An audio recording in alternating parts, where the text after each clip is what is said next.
Boom, boom, boom, boom, boom, boom, boom, boom, boom, boom, boom, boom, boom, boom, boom, boom. Dr. Mario.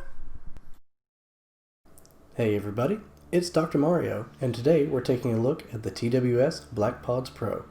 I'm not an audiophile by any means, but these make a lot of promises and deserve a closer look to see how they fare compared to genuine Apple AirPods Pro and some other competition. They claim to have features like wireless charging, noise cancellation with transparency mode, and the same H1 processing chip as the Apple, but they were free with $15 shipping. We'll be testing these against the $250 Apple AirPods Pro, the $130 Bose SoundSport Wireless, and the $30 Anker SoundBuds Flow to get a broad range of prices, intended use cases, and sound profiles. Are these different from the other AirPods Pro clones? Let's break it down and find out. There's a lot of quality of life issues that might make or break you on these if you're looking at buying a pair. If TWS is watching and has any thoughts on the problems we've had, or thinks our pair is defective in some way, feel free to contact me and we'll fix them.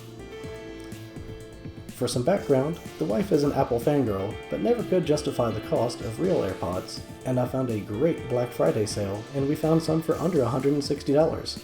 Since we have a baby that loves pulling hair and headphone wires, I wanted to get a set of true wireless for myself as well.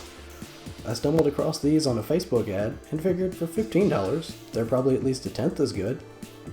After a month of no tracking from Shenzhen, China, they finally arrived in a bubble mailer with no cardboard box, no extra ear tips, no charging cable, no anything. They were at least mostly charged when they arrived, so that means there may have been some quality control testing before they were sent out. We tried to read the instruction manual, but it made no sense, so we popped them in and, whoo boy, has it been a roller coaster of emotions. The case feels pretty good. The hinge is plastic, but the magnet feels pretty secure.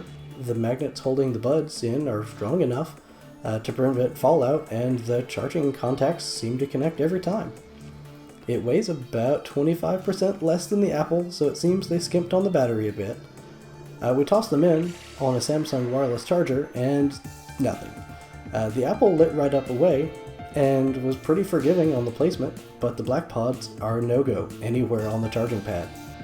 On a standard lightning cable, they charge just fine, but the light is always orange, so you have no idea when they're actually done. The light will change to green when you disconnect the cable, but it's trial and error to tell how much they've actually charged. On to sound. I'm an old nerd, so usually like listening to podcasts like Critical Role, Wait Wait Don't Tell Me, and Science Versus. For these, I didn't really notice much difference in sound quality.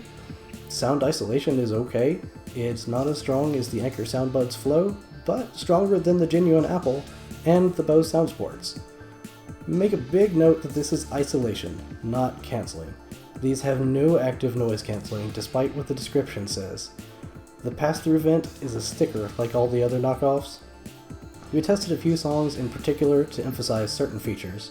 First was Nod Crush by the amazing Frank Klepacki to push the sound differentiation, heavy mid-bass layering. The next was Death Waltz by Phase 1 and Kai Wati for the bass roll-off and distortion. Then we had Lone Digger by Caravan Palace to test staccato muddiness and soundstage. And last was The Mask in tribute to the late great MF Doom for vocal clarity and high and mid vocal layers. The BlackPods do fine for vocal quality in podcasts and music without much clutter in the highs. Strong highs muddy the vocals and mids in a way that the rest are able to handle better. The most shocking disappointment was the bass as a whole. The roll-off happens way earlier than the Apple and even earlier than the Bose. The Anker wins on bass depth alone, but the Apple beats it for minimal distortion during heavy bass tracks. For mids, the BlackPods did respectably, but the Apple is the clear winner. The Bose and Apple were both outstanding for soundstage, with a more open design. The BlackPods were on par with the Anker and acceptable overall. The BlackPods did fall apart a bit on clarity during distortion. Speaking of distortion, they do have an audible hiss and crackle that comes through at all times while they're in. Overall, I'd say they're great for podcasts and YouTube videos, and acceptable for rock and pop music, but for anything with a bass focus like dance or hip-hop, they're by far the worst for range and clarity. For $15, it's definitely compelling versus the Apple, but is outclassed handily by similarly low-budget Anker. We're satisfied with the results at this point, but here's where things start getting weird. When setting up the second time, the left earbud decided it wanted to speak Chinese, while the right remained in English. After some Googling, we found to press the touch button 4 times to change it back, but it sure wasn't in the instructions. The long button press in the manual that says it turns on transparency mode actually turns off the earbud itself. I've got nothing for this, but it's not that shocking after the language drama. When we might finally made it to phone call quality, the BlackPods did give us a surprising result, and not a good one, mind you.